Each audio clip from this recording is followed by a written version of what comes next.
If you're shopping for some retail stocks, my next guest has a few suggestions for you. He's Anthony Chukumba from BB&T Capital Markets. Welcome, Anthony. Thanks for having me. All right, your top choice is Best Buy. This is well off its lows. You were one of the first analysts to call for a big turnaround, and you were right. Why do you want to stick with it?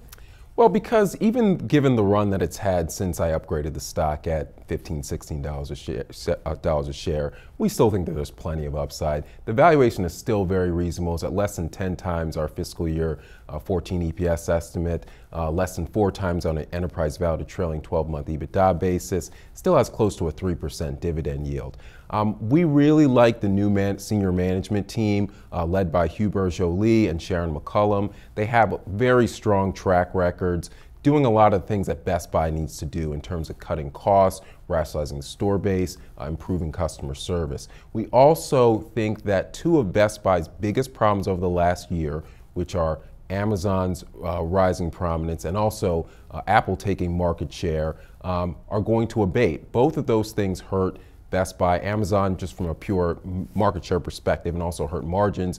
Apple from more from a margin perspective, but both of those are getting better. With Amazon, Best Buy is now price matching Amazon in their stores, so it really disincentivizes consumers from showrooming. With Apple, clearly the bloom is off the rose with Apple. You're seeing a lot of other manufacturers come up with competitive products. One thing that we just wrote about is that Best Buy started to open Samsung Experience shop-in-shops in their stores the same way that they do with Apple. And so we think we're going to see some market share shift away from Apple to Samsung and other manufacturers. That's a positive. We think there's a lot of cost-cutting opportunities, and this is a company that generates very, very strong free cash flow. All right, you're also a fan of Pier 1. Now, there's more than just riding the coattails of the housing boom with regard to Pier 1. You raised your price target recently.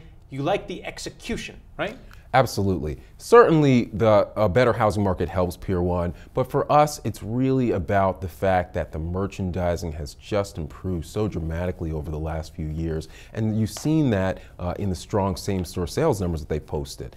Having said that, their sales per square foot last year were a little less than $200. Their all-time peak was about $235, but that was in 2003. If you inflation adjust, it's more like $275, which, by the way, is not particularly high for home furnishings retail. So we still think that there's a lot of runway in terms of sales per square foot productivity improvements. In addition to that, Pier 1 just recently got back into e-commerce retailing. They had shut down their e-commerce website for a few years while they took care of some much more pressing problems. But now that they're back in the game, we think that that's an opportunity for them.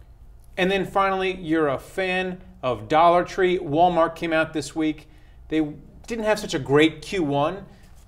So you want to stick with Dollar Tree on that low-end sector?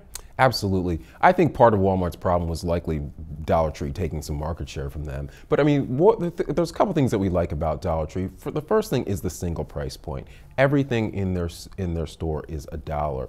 And that's very important because you are seeing consumers be more value conscious. So if they can go to Dollar Tree, pick up 10 items and spend $10, that's compelling. In addition to that, we think that there's a lot of organic square footage growth runway ahead of them. In their core Dollar Tree concept, they have about 4,300 or so stores in the US. They think they can grow that to 7,000 over time. I don't see any reason they can't get to that number. Dollar General, for example, already has over 10,000 stores. We also think that they've got a nice opportunity in Canada. They acquired a company last year there that has about 140 stores. They think they can grow that to 1,000. There's a deep discount operator up there called Dollarama, which has a lot more stores than that, so they've already kind of proven the concept. And generally, U.S. concepts have translated well north of the border. So it's a company that we really, really like right now. Thanks a lot. Thanks for having me. And thank you for watching The Street.